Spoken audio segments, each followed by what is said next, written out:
আজিৰ সাধু লক্ষ্মীনাথ বেজবৰুৱাদেৱৰ ৰাক্ষস পণ্ডিত। মানুহ হৈ থকা ৰাক্ষসটো এটা কপৌ চৰাই হ'ল। বাৰী তিৰোতাৰ ল'ৰাজনে তৎক্ষণাত সৰিয়হ গুচি শেন চৰাই এটা হৈ কপৌ চৰাইটোৰ বুকুখন ফালি পেলালে। তেতিয়া ৰাক্ষসে নিজ মূৰ্তি ধাৰণ কৰি এটা ভয়ানক চিঞৰ মাৰি মৰি থাকিল। মই মৰিলোঁ মই মৰিলোঁ। সত্যকালত এজন ৰাক্ষস আছিল। সি মানুহৰ বেশ ধৰি পণ্ডিত নাম লৈ এক ৰজাৰ নগৰত পহৰাশালি পাতিলেহি। ৰাক্ষস পণ্ডিতে তাত সকলোৰে ল'ৰা পঢ়ায়, কেৱল বাৰী মানুহৰ ল'ৰাহে নপঢ়ায়। সেই নগৰতে আকৌ এজনী বাৰীৰ এটি ল'ৰা আছিল। পুতেকক পঢ়াবলৈ বাৰী তিৰোতাজনীৰ বৰ মন গৈছিল, কিন্তু পণ্ডিতৰ কথা শুনি মনটো ভোতা হ'ল। মন্ত্ৰীৰ সৈতে বাৰী মানুহজনীৰ চিনাকি আছিল। সেই নিমিত্তে বাৰী তিৰোতাজনীয়ে মন্ত্ৰীৰ ওচৰলৈ গৈ তাইৰ ল'ৰাটো মন্ত্ৰীৰ বুলি পহৰাশালিত পঢ়ুৱাবলৈ পণ্ডিতক দিবলৈ মন্ত্ৰীক খাটনি ধৰিলে। মন্ত্ৰীয়েও বাৰীৰ কথাত লাগি সেই ল'ৰাটোক পণ্ডিতৰ হাতত তেওঁৰ নিজৰ পুতেক বুলি পঢ়াবলৈ দিলে। ল'ৰাটিয়ে পণ্ডিতৰ লগতে থাকি লেখা পঢ়া শিকিবলৈ ধৰিলে। পণ্ডিতে অলৈ তলৈ গ'লে তেওঁৰ তন্ত্ৰ মন্ত্ৰ থকা পেৰাটো মচা ঘৰ এখোটালিত থৈ ল'ৰাটোক চুবলৈ হাক দি যায়। এদিন ল'ৰাটোৱে পণ্ডিত আঁতৰি গ'লত সেই পেৰাটোতনো কি আছে মনে মনে মেলি চালে। সি পেৰাটো মেলিলত তাত এটা মানুহৰ মূৰ আৰু কিছুমান পুথি পাজি দেখিবলৈ পালে। সেই পুথিবিলাকত ৰাক্ষসৰ বিদ্যা অৰ্থাৎ নানান ৰূপ ধৰিব পৰা মায়া, হ'ব পৰা সৰ্বজান ইত্যাদি বিদ্যা লেখা আছিল। তেতিয়া বাৰী তিৰোতাৰ ল'ৰাজনে পণ্ডিতক ৰাক্ষস বুলি চিনিবলৈ আৰু বাকী নাথাকিল। সি দিনৌ পণ্ডিত ঘৰলৈ উভতি অহাৰ আগেয়ে লৰালৰিকৈ সেই পুথিবোৰ পঢ়ে আৰু পণ্ডিতে চিন ধৰিব নোৱাৰাকৈ আকৌ আগৰ দৰে পেৰাতে থৈ দিয়ে। এইদৰে পঢ়ি সি সেই বিদ্যাত খুব কাটন হৈ পৰিল। পণ্ডিতে কিন্তু এই কথাৰ গমকে ধৰিব পৰা নাছিল। এদিন পণ্ডিতে ল'ৰাবিলাকক তেওঁৰ ঘৰ দেখুৱাবলৈ নিবলৈ ইচ্ছা কৰি মাতিলে। সকলোবোৰে মাক বাপেকহঁতক কৈ যি পাৰিলে শক্তি অনুসৰি ভাৰ বেটি বান্ধি লৈ পণ্ডিতৰ ঘৰলৈ যাবলৈ ওলাল। সিহঁত ওলোৱা দেখি পণ্ডিতৰ আনন্দৰ সীমা নোহোৱা হ'ল আৰু মনে মনে ভাবিবলৈ ধৰিলে, ইহঁতক নি জ্ঞাতি কুটুমৰে সৈতে ভোজ ৰান্ধি খামগৈ। ইয়াকে ভাবি পণ্ডিতে চাটৰবোৰেৰে সৈতে তেওঁৰ ঘৰলৈ খোজ ল'লে। কিছুমান বেলিৰ বাট যোৱাৰ পাছত তেওঁলোকে গৈ এখন নৈ পালেগৈ। নৈখন দেখি ল'ৰাবিলাকে কেনেকৈ পাৰ হ'ম বুলি পণ্ডিতক সুধিলে। গুৰু, আমি এতিয়া কেনেকৈ পাৰ হওঁ? তাৰ উপায় আছে। বাৰু তহঁতে চকু দুটা মুদি দিয়া।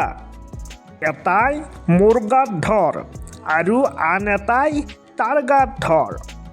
এইদৰে আটাইবিলাকে ইটোৰ গাত সিটোৱে ধৰাধৰিকৈ মোৰ পাছে পাছে আহি থাকক আৰু যেতিয়ালৈকে মই তহঁতক চকু মেল নবোলো তেতিয়ালৈকে চকু নিবিলিবি হওক, আৰু যদিহে মেল তেনেহ'লে এই পানীতে ৰবি হওক।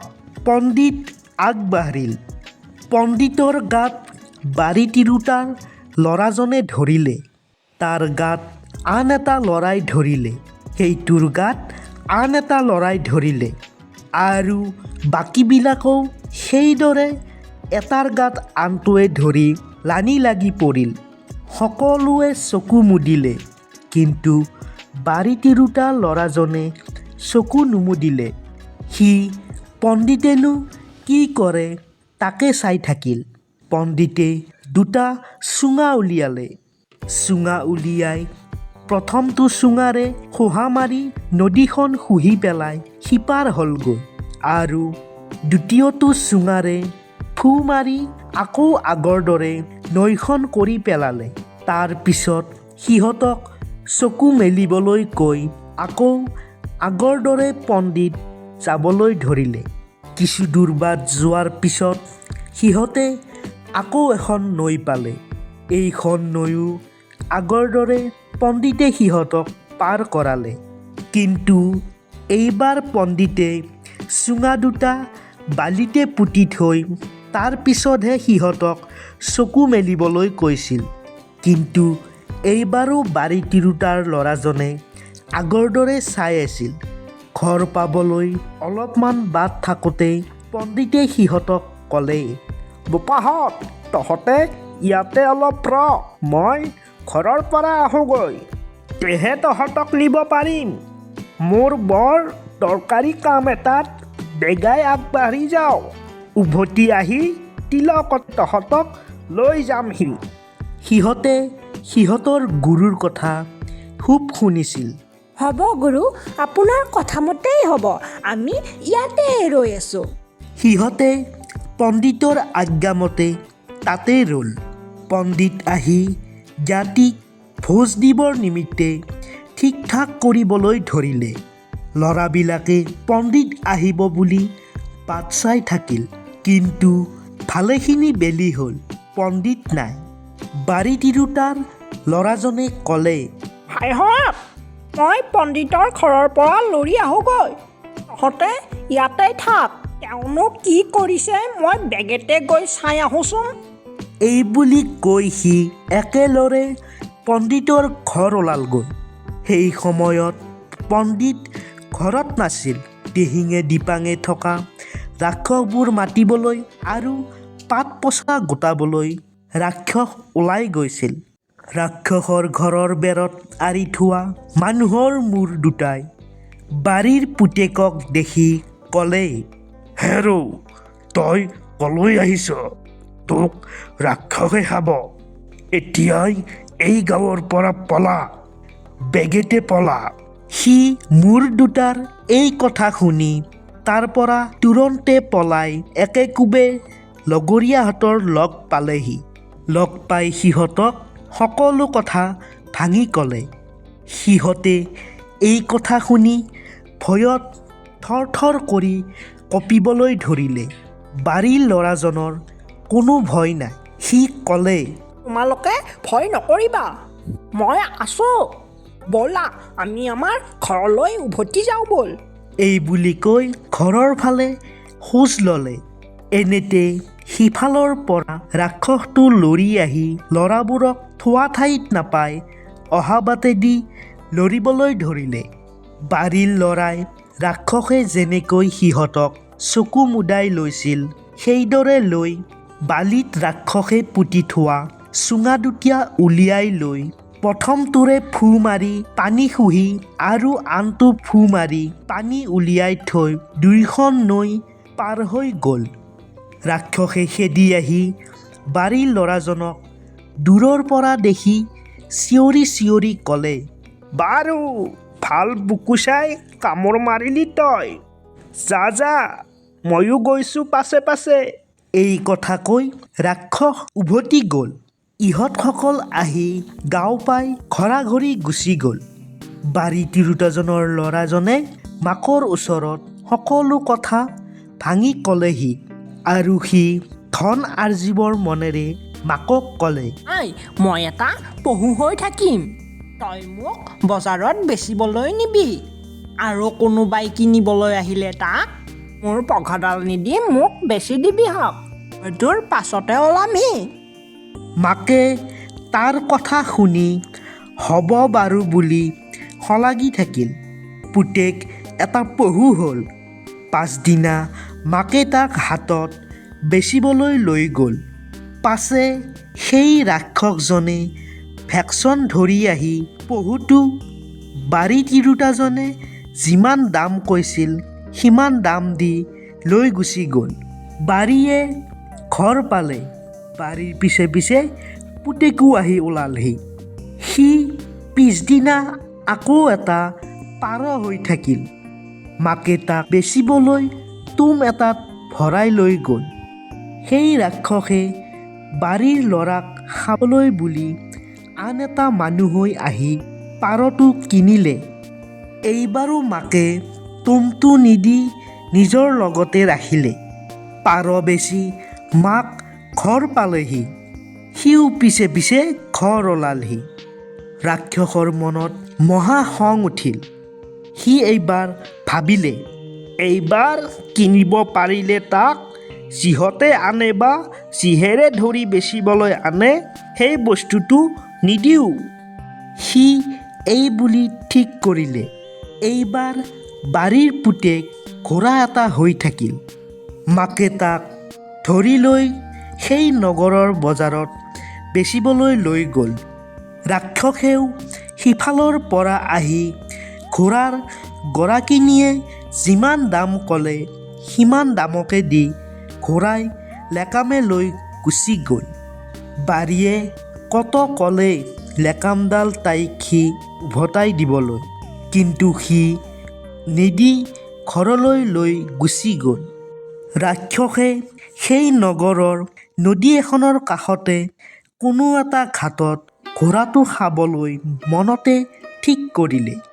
তেতিয়া ভৰ দুপৰীয়া ঘোঁৰাটোৱে এবাৰ চল পাই ৰাক্ষসৰ হাতৰ পৰা এৰাই পানীত পৰি মাছ এটা হ'ল। ৰাক্ষসেও মাছ এটা হৈ পিছে পিছে খেদি গ'ল। সেই সময়ত ৰজাৰ জীয়েকে গা ধুবলৈ সেই নৈলৈকে আহিছিল। ৰজাৰ জীয়েকে গা ধুওঁতে অলংকাৰ পাতিবোৰ সোলোকাই এটা বাটিত থৈছিল। বাৰীৰ ল'ৰাই পটক কৰি মণি এটা হৈ সেই ৰজাৰ জীয়েকৰ অলংকাৰৰ লগত মিহলি হৈ গ'ল। ৰজাৰ জীয়েকে গা ধুই উঠি সেই মণিটো দেখি সেইটো ক'ৰ পৰা তালৈ আহিল, কি কথা কি বতৰা ইত্যাদি ভাবি চিন্তি ঠিক কৰিব নোৱাৰি মণিটো ঘৰলৈ লৈ আহিল। ৰাক্ষসে এটা মানুহ হৈ ৰজাৰ আগত গোচৰ দিলেহি যে ৰজাৰ জীয়েকে তাৰ মণিটো বাটত পাই আনিছে আৰু এতিয়া তাক দিব লাগে বুলি। ৰজাই ৰাক্ষসক ক'লে, বাৰু তোমাৰ মণিটো যদি ছোৱালীয়ে আনিছে মই ক'লেই দিব। তাই সৰু ছোৱালী, সেইবোৰ ভু নাপায়, অলপ পৰ ৰ'বা। এই বুলি কৈ ৰজাই জীয়েকক মতাই আনি মণিটো মানুহটোৰ আগলৈ পেলাই দিলে। মণিটো মাটিত পৰিয়েই এটা সৰিয়হ হ'ল। সৰিয়হ খাবৰ নিমিত্তে মানুহ হৈ থকা ৰাক্ষসটো এটা কপৌ চৰাই হ'ল। বাৰী তিৰোতাৰ ল'ৰাজনে তৎক্ষণাত সৰিয়হ গুচি শেন চৰাই এটা হৈ কপৌ চৰাইটোৰ বুকুখন ফালি পেলালে। তেতিয়া ৰাক্ষসে নিজ মূৰ্তি ধাৰণ কৰি এটা ভয়ানক চিঞৰ মাৰি মৰি থাকিল। মই মৰিলোঁ ঐ, মই মৰিলোঁ। ৰজাই এইবোৰ চকুৰ আগতে সপোন যেন দেখি ভেবা লাগি ৰ'ল। আন আন মানুহো তবত লাগিল। তেতিয়া বাৰী তিৰোতাৰ ল'ৰাজনে মানুহ হৈ সকলো কথা ৰজাক ভাঙি ক'লে। ৰজাই সন্তোষ পাই জীয়েকক তালৈ বিয়া দি তাক বহিৰজা পাতিলে।